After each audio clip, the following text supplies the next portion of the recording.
In a striking and sobering address that underscored the seriousness of South Africa's political climate, President Cyril Ramaphosa delivered a pointed warning to members of the African National Congress, ANC.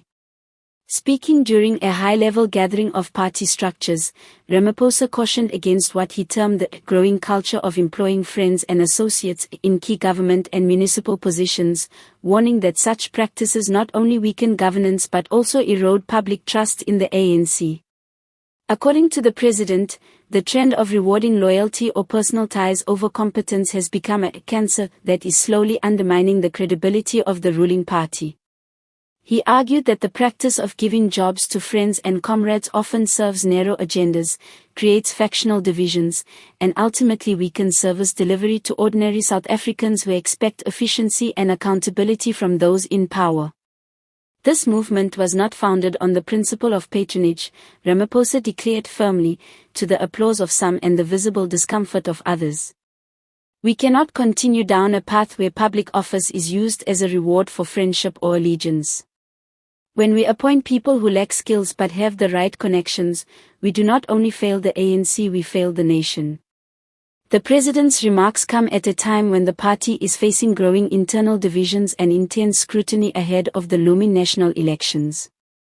With unemployment high, corruption scandals continuing to surface, and faith in political leadership waning, Ramaphosa appeared to be making an urgent plea to restore discipline within ANC ranks.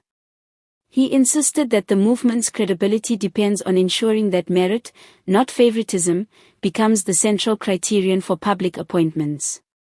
Observers note that Ramaphosa's warning carried a thinly veiled critique of some within his own party who have long been accused of advancing factional interests through the placement of allies in influential roles. Municipal governance, in particular, has been riddled with accusations of nepotism, where senior officials allegedly employ friends, relatives, or comrades who often fail to deliver on their mandates. The president highlighted how such appointments destabilize institutions, cripple service delivery, and fuel public outrage. Every time a citizen is denied clean water, reliable electricity, or safe streets because an incompetent individual was placed in a position of power, the ANC's legacy suffers, Ramaphosa warned. We must understand that the people are watching, and their patience is wearing thin. If we do not act decisively, history will not absolve us. His words seemed not only directed at rank-and-file members but also at senior leaders who have presided over appointments that sparked controversy in recent years. Analysts suggest that Ramaphosa, who has sought to position himself as a reformist within the ANC, is pushing back against the perception that the party is incapable of cleaning up its own house. Still, the president's call for integrity and meritocracy may not be easily embraced across the board. The culture of patronage is deeply embedded in South Africa's political machinery, and many within the ANC rely on such networks for survival and influence. As one political commentator noted, Ramaphosa's challenge will not only be to make speeches but to ensure that concrete reforms are implemented, something that has historically been easier said than done. Nevertheless, his warning signals a defining moment as the ANC seeks to reposition itself in the eyes of voters. With elections around the corner, Ramaphosa appears to be reminding his party that the stakes are higher than ever. Failure to demonstrate accountability and a commitment to good governance could spell electoral disaster.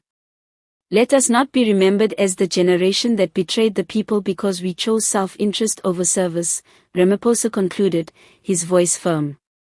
We must lead by example, put capable people in positions of responsibility, and recommit ourselves to the founding values of the ANC. Anything less will not only cost us the trust of the people, it may cost us the future itself.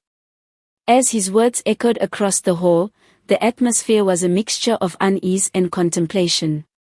Whether Ramaphosa's warning will translate into real change remains to be seen, but one thing is clear, the ANC leader has drawn a line in the sand, challenging his party to rise above narrow agendas and return to its roots as a liberation movement dedicated to serving the people.